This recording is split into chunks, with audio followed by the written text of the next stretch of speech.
कांग्रेस मुक्त भारत की बात भारतीय जनता पार्टी करती आ रही है। लेकिन आज जहां गुजरात में खुद प्रधानमंत्री नरेंद्र मोदी ने पूरा कैंपेन किया, गुजरात की चप्पे चप्पे में खुद प्रधानमंत्री गए, वोट मांगा और नतीजा बिल्कुल वही निकला जिसकी आशंका सबको थी। प्रचंड बहुमत भारतीय जनता पार्टी को गुजरात में मिला है, ऐतिहासिक बहुमत मिला है, और वो बहुमत मिला है जो इससे पहले इतिहास में गुजरात में कभी किसी को नहीं मिला। लेकिन दूसरी तरफ कांग्रेस ने भी हिमाचल प्रदेश में कमाल किया है। कांग्रेस ने हिमाचल प्रदेश में भारतीय जनता पार्टी को हराया है और हार भी करारी हुई है। 40 सीटें जो हैं वो कांग्रेस के पास हैं और भारतीय जनता पार्टी को सत्ता से बाहर होना पड़ा है। छत्तीसगढ़, राजस्थान के बाद अब तीसरा राज्य है हिमाचल, जहां पर कांग्रेस सरकार बनाने जा रही है।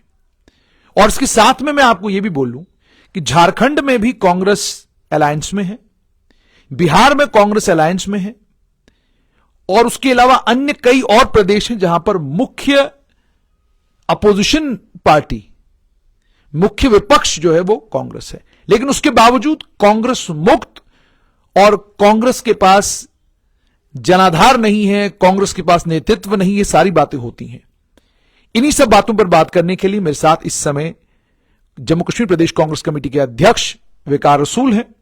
बात इनसे हिमाचल के चुनावों पर भी होगी और गुजरात की हार पर भी होगी, और साथ में बात होगी कि आखिरकार गुलाम नबी आजाद को लेकर ये तीखा क्यों बोलते हैं। सबसे पहले वकार साहब मुझे ये बताइए, हिमाचल में आज आपकी जीत हुई है, आपने गुजरात में आपको पटखनी खानी पड़ी है, वहां पर आप वाइप आउट हुए हैं, बिल्कुल साफ हुए हैं। एक तो मैं ये कहूंगा कि जो भाजपा हमें कांग्रेस मुफ्त भारत करने के लिए निकली थी, कहीं ना कहीं उनको आज मुंह की खानी पड़ी कि हिमाचल में एक बहुत अच्छा जनाधार जो है, लोगों ने अच्छा मेजॉरिटी से हमें सरकार दे दी। और दूसरी, जहां तक आपने बात कही, और जहां हिमाचल में प्रधानमंत्री भी, होम मिनिस्टर भी और जेपी नड्डा भी वहीं का, पूरी यूनियन मिनिस्ट्री, पूरी गवर्नमेंट, पूरी ताकत उन्होंने हिमाचल में ठोक दी थी। लेकिन फिर भी लोगों ने बेरोजगारी के खिलाफ वोट दिया। लोगों ने बेरोजगारी मतलब जो खत्म होनी चाहिए थी वो बीजेपी नहीं कर सकी, उस पर वोट दिया। लोकल इश्यूज पे वोट दिया, महंगाई पे वोट दिया कांग्रेस को, और बीजेपी को रिजेक्ट किया। और शुक्र है रब का कि अब और एक स्टेट हमारे साथ जुड़ गई है। जहां तक गुजरात का सवाल है, जिस तरीके से कांग्रेस को लड़ना चाहे था, थोड़ा सा उसमें लड़ने में हम थोड़ा नाकाम रहे। पूरी ताकत से लड़ना था वहां इलेक्शन। और दूसरा ये है कि वोट, जो सेकुलर वोट था, वो कहीं ना कहीं डिस्टर्ब हुआ, वो डिस्ट्रीब्यूट हो गया। कुछ आम पार्टी ले गई, कुछ वेसी ले गया और कुछ कांग्रेस ले गई। उसकी वजह से वोट परसेंटेज जो है वो, अपोजिट वोट जो है वो सारा डिस्टर्ब हुआ। अगर वो एक ही जगह जाता जैसे कांग्रेस पहले लेती थी, तो मुझे नहीं लगता है कि, हाँ हो सकता है बीजेपी सरकार बनाती, लेकिन इतनी ज्यादा सीटें नहीं लेती। उनका एक ट्रेडिशनल वोट वहां बन चुका है जो सीधा उस चीज के साथ चलता है जो मतलब मोदी जी की जात पे चलता है, तो वो हुआ वहां पे। बाकी जो आप कह रहे हैं कांग्रेस मुक्त सरकार, कांग्रेस कहां मुक्त है? आप देखिए, पिछले दिनों में महाराष्ट्र की सरकार में इन्होंने एमएलएज खरीदे शिवसेना के, तो सरकार गिराई। हम वहां पे सरकार में थे। कर्नाटका में हमारी सरकार थी, कोलेशन में थी, वहां भी एमएलएज खरीदे। कहा जाता है तो करोड़ों के हिसाब से 50-50 करोड़ की बोली लगा देते हैं, तो सरकार तोड़ी। वहां पे भी हमारी सरकार थी। महाराष्ट्र में डायरेक्ट, मध्य प्रदेश में डायरेक्ट हमारी सरकार थी, कमलनाथ जी चीफ मिनिस्टर थे। वहां इन्होंने ज्योतिरादित्य सिंधिया को खरीदा और उसके एमएलएज को भी खरीदा। उसके बाद उन्होंने सरकार वहां बनाई। तो मुझे लगता है कि जिस हिसाब से भाजपा कह रही है हम हैं, कहां है? वेस्ट बंगाल में ये नहीं है, बिहार में ये नहीं है, और यूपी में भी इनका बिस्तरा गोल होने वाला था, कैसे बचा, वहां भी थोड़ी चूक हो गई। और वहां पे भी ओवैसी साहब की मेहरबानी है कि ये आ गए। तो कुछ ना कुछ मतलब चीजें हैं जिससे ये बीजेपी वाले जो है अपना सिस्टम बना लेते हैं, लेकिन ओवरऑल लोगों को इनकी रिएक्शन है। आप देखेंगे जो राहुल गांधी जी कन्याकुमारी से निकले हैं कश्मीर तक और अभी वो राजस्थान पहुंचे हैं। पहले वो तमिलनाडु में थे, फिर केरला, उसके बाद कर्नाटका, उसके बाद महाराष्ट्र, उसके बाद मध्य प्रदेश, अब वो राजस्थान आए। राजस्थान के बाद हरियाणा, फिर दिल्ली, फिर पंजाब और फिर जम्मू कश्मीर। ठीक। आप देखो भीड़ कितनी है, लोगों का रेस्पॉन्ड क्या है, वो देखने की जरूरत है। हर कल्चर के लोग, हर मजहब के लोग, हर रंग के लोग, हर जगह के लोग, हर शहर के लोग, हर टाउन के लोग उनको फूल फेंक रहे हैं, विकास उनको रिसेप्शन दे रहे हैं। मुझे ये बताइए, जहां नेशनल मीडिया में जब हम देखते हैं खबर चल रही है, खबर ये चल रही है कि जी गुजरात के मुख्यमंत्री फलाना है और वो 12 तारीख को ओथ लेंगे, लेकिन आपको कांग्रेस को लेकर खबर चल रही जी कांग्रेस बट गई 3 खेमों में, अब मुख्यमंत्री का चेहरा कोई पता नहीं, एमएलए को लेकर अब चंडीगढ़ जाएंगे, उनको वहां रखेंगे, फिर क्या कहते हैं बीजेपी से बचने के लिए ये सारा कुछ होगा। तो आखिरकार ये सब चीजें जो मीडिया में चलती हैं, ये क्यों चलती हैं? क्या वाकई आप आपस की आपकी इतनी लड़ाइयां हैं कि हिमाचल जीतने के बाद भी आपको खतरा है कि कहीं 10-12 एमएलए खिसक न जाएं? नहीं, वो एक्चुअली जो मसला मीडिया का है, तो एक तो मीडिया इन्हीं का सारा खरीदा हुआ है, जिसको गोदी मीडिया के नाम से लोग बोलते हैं। सारा ही आप किसी भी टीवी चैनल पे देखो, वो कहीं ना कहीं इंटरनली पक्ष बीजेपी की तरफ लेता रहा। हम तो देखते भी नहीं हैं, अब यही आपके ही पोर्टल थोड़ा बहुत देखते हैं, बाकी तो वो तो टीवी वाला मीडिया हमने छोड़ दिया है देखना। दूसरा ये है कि जहां तक वहां बात थी, हमने चीफ मिनिस्टर कैंडिडेट कोई डिक्लेयर ही नहीं किया था, क्योंकि हमारे पास वीरभद्र सिंह जी जो पिछली बार फोत हो गए, उनकी डेथ हो गई, 3-4 बार चीफ मिनिस्टर रहे, वो एक चेहरा होता थे वहां पे। जब उनकी वफात हुई तो हमारे पास कोई बड़ा चेहरा रहा नहीं। फिर पार्टी ने कर प्रियंका जी ने वहां पे जबरदस्त कैंपेन की उस नाम पे जो है, तो अब सरकार आ गई। अब कोई ना कोई चीफ मिनिस्टर तो एमएलए के मशवरे से ही बनाना है। लेकिन वहां पे बीजेपी का क्या है, बीजेपी का ऑलरेडी वहां पे सीएम था, शायद वही कंटिन्यू करे, क्या करे वो उनका राजनीति जाने।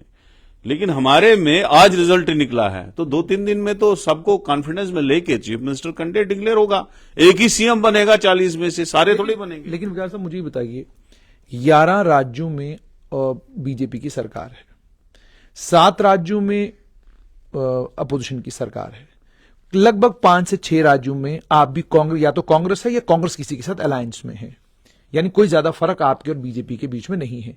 लेकिन मीडिया के शोर को अगर देखें तो वहां से यह महसूस होता है कि कांग्रेस तो खत्म हो गई, कांग्रेस तो है ही कहीं नहीं।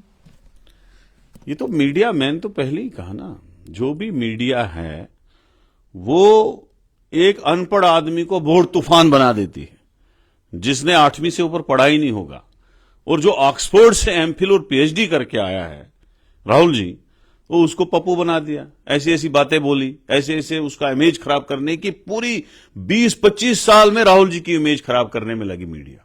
लेकिन अब लोग जान चुके हैं कि राहुल जी अच्छा लीडर है, सेकुलर लीडर है, मुल्क को बचाने वाला है, और इतनी बड़ी कुर्बानी कोई नहीं दे सकता है। 2000 किलोमीटर आज तक कोई लीडर पैदल नहीं चला है, अभी 3500 किलोमीटर, 1500 और बचा है उसको, अभी चलना है कश्मीर तक। तो अपना सारा सेक्रीफाई करके मुल्क के लिए निकला है। तो ये तो मीडिया ही है जो बीजेपी की सारी हाइप बना देता है। आज खुश हैं आपकी कांग्रेस जीती है हिमाचल? नेचुरली खुश हैं। तो गुजरात, मुझे पूरा यकीन है आने वाले दिनों में हम जम्मू कश्मीर में भी अच्छा फोकस करेंगे, क्योंकि यहां पे बीजेपी ने कुछ नहीं किया, खाली लिया क्या, हमारी स्टेट छीन ली, हमारा स्पेशल स्टेटस छीन लिया, हमारा जो है क्या कहते हैं दरबार मुंह खत्म कर दिया, हर चीज उल्टी कर दी, मुलाजमों को तंग किया। आज मुलाजिम इतना परेशान है, कोई कहने की बात नहीं, खत्म कर चुका है मन, मतलब नौकरी छोड़ने पे मजबूर है मुलाजिम लोग। और उसके बाद daily Vaser, casual labour, SDF के मुलाजिम, सीआईसी ऑपरेटर, नरेगा और एनआरएचएम के मुलाजिम, रहबर खेल, दूसरी लोग, आंगनवाड़ियों का 15 साल से तनख्वाह ही नहीं बढ़ा। हमारी सरकार जब थी 14 से पहले, तब थोड़ा सा बढ़ा था 500-800 रुपए, तब से बढ़ा ही नहीं। आशा वर्करों की वही हालात, अब तो ओल्ड एज पेंशन वाले भी बेचारे दर-बदर, 50 वेरिफिकेशन उनको करनी है, हैंडीकेपों को वेरिफिकेशन करनी है, विधवाओं को वेरिफिकेशन करनी है। उसके बाद जनाब वाला राशन कार्डों पे भी नाकाबंदी, बीपीएल करो जी, कैटेगरी कौन है कौन नहीं है कार्ड दो। बिजली की बिलों पे परेशानी, एफआईआर दे दो जो बिजली की बिल नहीं भरेगा। हालांकि अगर जिस आदमी को पैसा ही नहीं है उसको जेल में डालोगे क्या? माफ कर दो, कौन सा खजाना तुम्हें खाली हो जाएगा? आप बड़े बड़े खरबपतियों के लोन माफ कर रहे हो तो एक गरीब का बिजली बिल नहीं माफ कर सकते हो। तो ये कहने की अच्छा नौकरियां कहीं नहीं, आप देखो पिछले 8-9 साल में सबसे कम रिक्रूटमेंट हुई है। और आज दोबारा से सब इंस्पेक्टर का और जेई सिविल जल शक्ति का इम्तिहान जो हाई कोर्ट ने कैंसिल कर दिया और 4-4 साल लग रहे हैं एक ही एग्जाम को। दूसरी बात यह है कि एक मतलब बेरोजगारी तूफान की इतनी हद से ज्यादा बेरोजगारी है इस वक्त, कोई कहने की बात नहीं। अच्छा विकास सर, ठप हो चुका है। विकास साहब मुझे ये बताइएगा कि क्या कारण है कि आप तीखे वार जो है गुलाम नबी आजाद के ऊपर अभी भी करते रहते हैं? अक्सर जो है इस बार भी मीडिया में एक जबरदस्त किस्म की कंट्रोवर्सी बनी जब आपने उनके अवार्ड को लेकर कहा कि छोटे मोटे अवार्ड के लिए आपने वो टिप्पणी की। मैंने किसी अपनी स्पीच में देखा ही नहीं, मैंने ढूंढा था कहीं, कहां मैंने छोटा मोटा अवार्ड बोला, मैंने तो देखा नहीं। हालांकि मैंने जब श्रीनगर में मुझे मीडिया ने अचानक पूछा तो मैंने कहा अगर कोई गलत बात कही है मैंने तो मैं वापस लेता हूं। लेकिन बाद में जब मैंने अपनी स्पीचें चेक की वहां पर ऐसा लफ्ज था ही नहीं। हाँ, मैंने ऐसा कहा कि मोदी जी के 4 आंसुओं पे और अवार्ड पे और भी जो पर्क्स दी हुई है उसको, उन पे वो फिदा हुआ और कांग्रेस का 50 साल का जो उससे मिला वो उसको याद नहीं रहा। ये मैंने कहा और ये मैं आज भी कहूंगा। एक वो मसला है। दूसरा, मैं चला हूं, मुझे सारा सिस्टम पता है, वक्त आने पे सारी बातें बताऊंगा। जैसे आपने कहा सारी बातें बताएंगे, बानीहाल में आपकी म्युनिसिपल कमेटी है, वो म्युनिसिपल कमेटी का इतने दिनों से ओथ टेकिंग सेरेमनी नहीं हो रही है और ये भी सुनने में आ रहा है क्योंकि एक आदमी जो आपके वहां से निकलकर जो है वो गया है गुलाम नबी आजाद के साथ, उसकी मुलाकात हुई है। तो क्या आजाद साहब की इतनी चलती है कि ओथ नहीं होने दे रहे हैं वो? देखिए, मैं तो यही रो रहा हूं। देखो, आपको लोगों को ये चीजें समझनी चाहिए। बानीहाल म्युनिसिपैलिटी में 7 काउंसलर है, 7 के 7 कांग्रेस के। एक की अल्लाह ताला उसकी मगफिरत करे, जवान था 50 इयर्स का, उसकी हार्ट अटैक से डेथ होगी, लड़का था रियाज अहमद नाम से। फिर रहे 6 में से हमने ही एक चेयरमैन को हटाया क्योंकि उसको बहुत गलतियां थी, वो बहुत उल्टा पुल्टा काम करता था, हमने उसको चेंज किया। 6 के 6 काउंसलरों ने उसके खिलाफ वोट दिया, वो हट गया। जब वो हटा कब है? 15 सितंबर को। वो उठ के जब हटा, जब उसको सब काउंसलरों ने खिलाफ वोट डाला, वो उठ के ज्वाइन कर गया गुलाम नबी आजाद और वापस आके हमारे ही चेयरमैन को बोलता है मैं देखता हूं तू कैसे चेयरमैन अब चलाएगा। आज 3 महीने हो गए, उसको ओथ ही नहीं दे रहे। मैंने जब डिप्टी तो आपको कहने का मतलब है कि गुलाम ने, नेचुरली बात है, हुकूमत का प्रेशर है। मैंने जब डिप्टी कमिश्नर से बात की, उसने कहा जनाब ये नोटिफिकेशन निकालनी है, वो निकालनी है, कुछ नहीं। फिर कमिश्नर धीरज साहब से बात की फोन पे, उसने बोला अब मैं कोई चिट्ठी निकालूंगा। हर जगह जब भी कोई दूसरा चेयरमैन बनता है उसकी ओथ हफ्ते के अंदर होती है, 10 दिन में होती है, नोटिफिकेशन निकाल लेते हैं। जम्मू मेयर चेंज हुआ, उसका ओथ हो गया। उठवा मेयर चेयरमैन चेंज हुआ, हालांकि उसको भी प्रॉब्लम लाई थी, लेकिन महीने के अंदर अंदर उसका भी हुआ। हमारे म्युनिसिपैलिटी चेयरमैन को 3 महीने हो गए और जो भाग गया हमसे वो गुलाम नबी आजाद के पास गया और हाथ भी दिखाया कि भैया तुम्हारी ओथ नहीं होगी। तो नेचुरली मैं लोगों को बोलूं क्या क्या, अब कौन कौन से सबूत दूं? अमित शाह जी आ रहे हैं, वो बोल रहे हैं कि जनाब कांग्रेस भी खानदानी राज, हालांकि हमारी खानदानी राज अगर है भी, वो तो हमारे नेहरू परिवार है जिनने सेक्रीफाई किया इस मुल्क के लिए, जिनने अपनी कुर्बानियां दी, जान दी। वो तो दिल्ली में है, अपना कंट्री चला रहे, वो तो कहां जम्मू कश्मीर चलाने आए कभी। अच्छा, पीडीपी को पहला मुफ्ती और मुफ्ती साहब और महबूबा जी, फारूक अब्दुल्ला, शेख साहब और उमर साहब, इनके लिए बोली बातें, उल्टी बातें की और उनकी खिलाफत की और बोला नहीं गुलाम नबी आजाद इनमें से है नहीं, वो बहुत अच्छे हैं। तो जब 40-45 साल गुलाम नबी आजाद कांग्रेस में ही थे तो फिर तारीफ कैसी? ये हर चीज एक एक बात जो है, क्योंकि यहां पे लोगों की शॉर्ट मेमोरी है, हर चीज को ध्यान नहीं रखते हैं, तो एक एक बात मैंने म्युनिसिपैलिटी की मिसाल दे दी। तो कुदरती बात है, अब वो थोड़ी बुखारी साहब जो नॉन पॉलिटिकल आदमी था वो गया, गले वाले मिल के भी आया, टैग भी लगा के आया, ये तो सब कुछ करता है लेकिन खुफिया। हर चीज खुफिया है। पीएमओ ऑफिस में मिलके भी आएगा, होम मिनिस्टर से मिलके भी आएगा, डोवाल साहब से मिलके भी आएगा, लेकिन आपको पता नहीं चलेगा। और फिर 50 चमचे आपने खड़ा करेगा, मेरे खिलाफ इंटरव्यू दिलाएगा। दिखाए कोई सबूत मेरे खिलाफ। I am clean in image man, Congress party का प्रेसिडेंट हूं, चलाता हूं पार्टी, साफ सुथरी चलाता हूं, सही को सही और गलत को गलत बताऊंगा, ये मैं बोल ही दूंगा। मुझे किसी की 1000 भी ये चलने खरीदे, ये पैसे दे, ये इंटरव्यू दिलाए, मुझे किसी के गम नहीं, ये 1000 दिलाए, नो टेंशन, फिर भी मैं बोलता रहूंगा। चाहे यहां 3 पार्टियां हैं, ए बी सी, तीनों पार्टियां जो है लिंक्ड विद बीजेपी है। अंत में आपसे जानना चाहूंगा, आज कश्मीर घाटी में डीडीसी के चुनाव में 2 जगह पर चुनाव होना था। एक जगह पर नेशनल कॉन्फ्रेंस की जीत हुई है और दूसरी जगह पर जम्मू कश्मीर अपनी पार्टी ने जीत हासिल की है। दोनों जगह पर पीपुल्स कॉन्फ्रेंस की हार हुई है।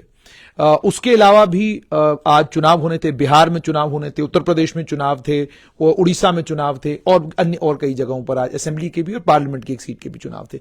वहां पर भी एक जगह पर बीजेपी की जीत हुई है, लेकिन बाकी जगह पर राष्ट्रीय लोक दल जीता है, समाजवादी पार्टी जीती है, उड़ीसा में बीजू पटनायक जीते हैं, इसी तरीके से छत्तीसगढ़ का में भी आज चुनाव था, वहां पर भी कांग्रेस जीती है। तो इन सारी चीजों को ध्यान में रखते हुए और जम्मू कश्मीर में ये जो 2 नतीजे आए हैं, ये क्या बता रहे हैं? जम्मू कश्मीर में जो आप बांडीपुरा की बात करें, हाजन की, हमको अपने ही आदमी ने धोखे में रखा। वो जो जीता है, समझो वो कांग्रेस से ही जीता है, क्योंकि वो भाग गया, इलेक्शन के दौरान ही भाग गया, चला गया अपनी पार्टी में और अपना डीडीसी जिताया। चलो ठीक है, नो टेंशन। जहां तक द्रगमुला सीट में जो इलेक्शन हुआ, वहां पे जो हाईएस्ट है नेशनल कॉन्फ्रेंस, उसके हैं 1500 वोट, और उसके बाद है क्या कहते हैं पीडीपी, जिसके हैं 1300 वोट, और हमारे कैंडिडेट के हैं 700 वोट। ऐसा नहीं है हमने लड़ा नहीं, एक्चुअली वहां पे उन बेचारों ने खुद ही लड़ा है। साफ तौर पे नजर आता है कि जो गुपकार अलायंस है, नहीं, हमारा वोट है, सबका वोट है। तो क्या देखते हैं अंत में, क्या देखते हैं आने वाले चुनाव में? आने वाले चुनाव में देखिए, मैं बीजेपी की बात करूंगा। ये जो कह रहे हैं 50 सीटें लेंगे, स्वीप करेंगे, बीजेपी 2014 में सेंटर में भी आई, स्टेट में भी आई, दोनों जगहों पे आई। 14 से दिसंबर में अब हो जाएंगे 8 साल कंप्लीट, 9वां साल चढ़ेगा। 8 सालों की परफॉर्मेंस बीजेपी अपना जो है निकाले कि उनने किया क्या। हम तो उल्टा बीजेपी का निकालेंगे, इन्होंने क्या क्या उल्टा किया, इन्होंने क्या क्या मुसीबतें लोगों को लाई, लेकिन परफॉर्मेंस 0 है। जब ये वोट मांगने जाएंगे, ये बताएंगे क्या लोगों को हमने किया। यही कि हमने स्टेट को यूटी बनाया, और हमने एक जबरदस्त पार्ट जो हमारी स्टेट का था उसको अलग कर दिया, स्टेट हमारी को छोटा कर दिया। लद्दाख जो जिसकी खूबसूरती 3 रीजन्स की थी, वो अलग कर दिया। यही बताएंगे लोगों को, या ये बताएंगे हमने दरबार मुंह खत्म कर दिया, या ये बताएंगे कि हमारे टाइम में एम्प्लॉयमेंट मिली ही नहीं लोगों को, या ये बताएंगे कि सबसे ज्यादा महंगाई हमारे टाइम में हुई, और या ये बताएंगे कि सबसे ज्यादा बिजनेस हिमाचल में वॉश आउट हो गई बीजेपी। इसी तरह से इंशाल्लाह यहां कांग्रेस की सरकार होगी, या कांग्रेस के साथ सेकुलर फोर्स की सरकार होगी। बहुत बहुत शुक्रिया। तो आपने सुन लिया कि जम्मू कश्मीर प्रदेश कांग्रेस कमेटी के अध्यक्ष विकार रसूल का यह कहना है, यहां या तो कांग्रेस की सरकार होगी या कांग्रेस के साथ किसी अन्य दल की मिलीजुली सरकार होगी। दूसरा, इन्होंने यह भी कहा कि ये जिन नेताओं के खिलाफ बोलते रहे हैं, बोलते रहेंगे, चाहे वो नेता कुछ भी करें।